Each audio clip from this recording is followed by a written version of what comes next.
Okay, so last grammar video. So this one's gonna be about the uses of ser and estar, the differences between both of them. Although I feel like you feel already pretty comfortable since we already did this chapter 1. Well, just a reminder in case you've forgotten, because I want this to be crystal clear for everyone. So, when do we use ser and when do we use estar? Remember, we use always ser with nationality or origin. So, soy de España or soy española. Either way, always ser.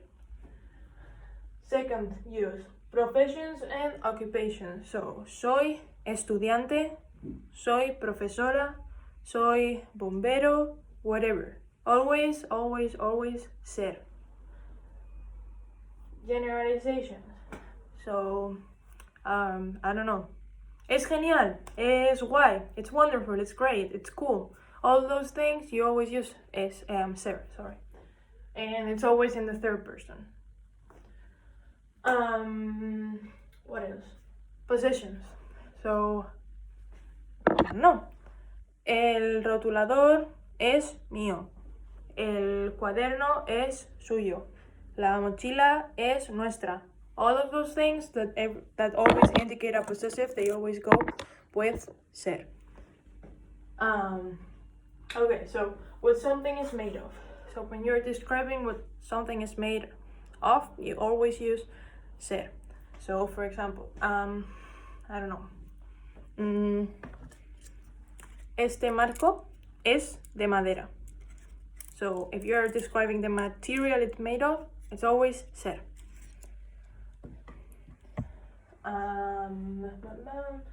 Okay, time and date. You already know that. So, time, son las 2:30. Date, hoy es lunes. Remember, always, always, always ser.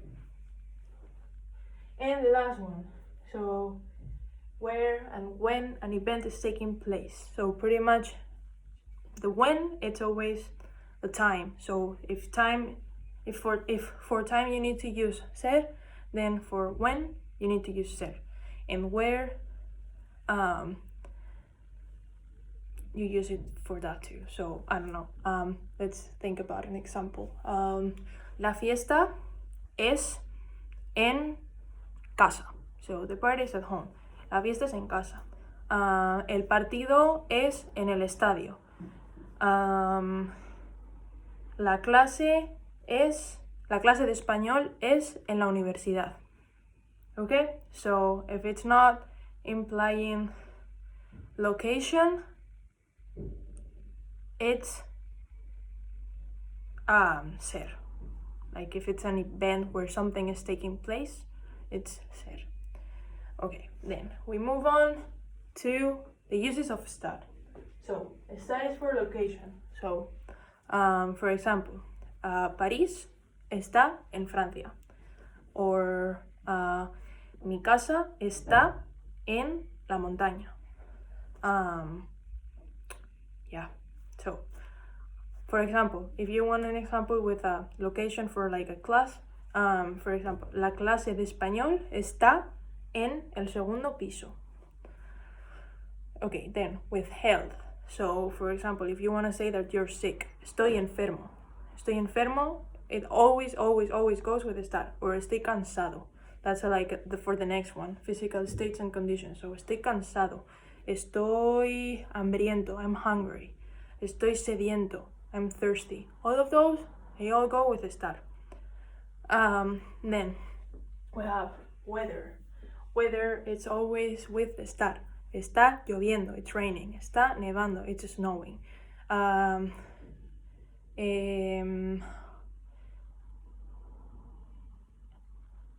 Yeah, those are the ones I can come up with, because there's many expressions with hacer, but we will get to that. So the last one, the present progressive, we just learned that. Remember, every time that you wanna express an ongoing action, it's always the present progressive, and it's formed with estar and then the verb the verb, you take the stem and then you add the ando for the first conjugation, yendo second, third conjugation. So having that said, the last part we have, it's adjectives with ser and estar. So the difference between those, it's really simple. We use es or ser, we use ser when we are describing people, obviously, but we use estar when we are describing people. But the only difference between both is just that, like, when we use ser, it's because it's something that's always true. And then when we use estar, it's something that's like, it's happening more like in a moment, like it's not permanent. Ser, it's permanent. Estar, it's not permanent. So, for example, María es alta. So that's a fact that always happens. María es alta. She's always tall. But for example, if you say María está más alta hoy, so María is taller today. So that means that, like, maybe she grew like a pair of centimeters, but that doesn't mean that she's tall. Like, she's tall always, if that makes sense. Another example. So Pedro está cansado. So Pedro está cansado, that means that he's tired now, but that doesn't mean that he's always tired. But, well, that's not a good example because you can't say Pedro es cansado.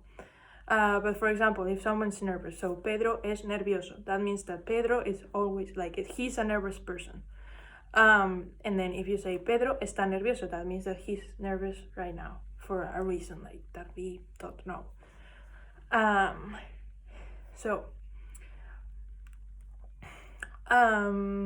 there's times where if you use it and when you use estar with an adjective, the meaning changes. So for example, if you say that someone es listo, that means that they are smart. But if you say está listo, that means that they are ready. If you say that someone es mala, that means that they are bad, but like they are bad as a person. But if you say está mala, it can mean that you are sick or like something doesn't taste good. Then Jaime es aburrido. So if you say ser aburrido, it's like someone is boring. And if you say estar aburrido, that means that you are bored, not that someone's boring. And then ser verde, it's that something's green. Like, for example, peas are green, so los guisantes son verdes. But if you say estar verde, that means that something is not ripe. I don't know if I pronounced that well, but sorry. Anyways, so there's many of those. Those are in the book on page 171, I think. So take a look at those, and I think you're already familiar with this, so just take this part as a review, and I hope this helps for you for the test. And if not, if you need further explaining, remember I have office hours on Tuesdays at 9, I think. So please let me know if you have any questions. I hope you're all well. Take care and see you.